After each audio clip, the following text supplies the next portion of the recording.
Anak Presiden UMNO, Datuk Seri Dr. Ahmad Zahid Hamidi, iaitu Datuk Nurul Hidayah dan suami Datuk Saiful Nizam Muhammad Yusof yang didakwa melanggar Perintah Kawalan Pergerakan akan dituduh di mahkamah esok. Perkara itu disahkan Pengarah Jabatan Siasatan Jenayah Bukit Aman, Datuk Huzir Mohamad.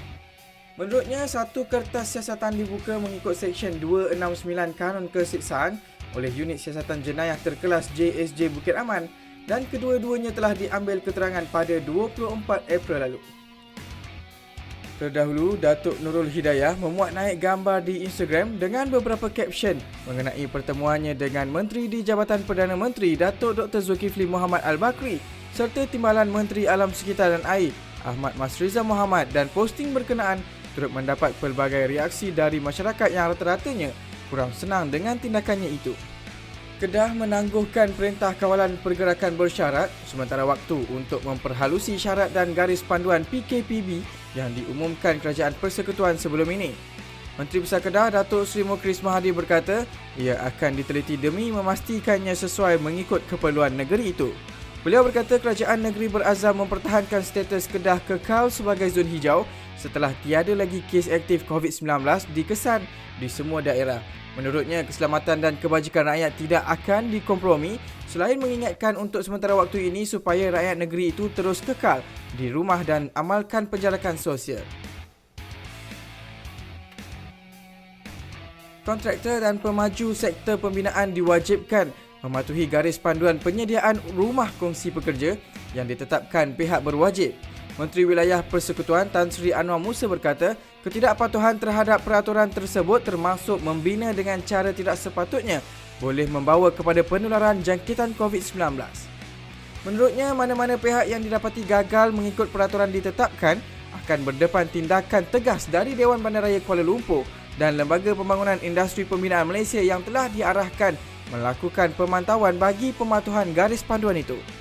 Kemarin, Anwar memaklumkan sebanyak 27 kes baru COVID-19 dikesan di sebuah tapak pembinaan di Jalan Ampang selepas salah seorang pekerjanya mendapatkan rawatan di sebuah klinik. Kementerian Kesihatan mengesan satu lagi kluster baru iaitu di tapak pembinaan Kuala Lumpur. Ketua Pengarah Kesihatan Datuk Dr. Nur Hisham Abdullah berkata ia selepas 28 kes positif wabak COVID-19 dikesan di kawasan itu. Menurutnya, KKM masih meneliti punca berlakunya kluster baru itu dan tidak menolak kemungkinan ia mempunyai kaitan dengan kluster sedia ada. Mengulas lanjut, Dr. Nur Hisham berkata kesemua kes positif yang dikesan itu melibatkan bukan warga negara Malaysia.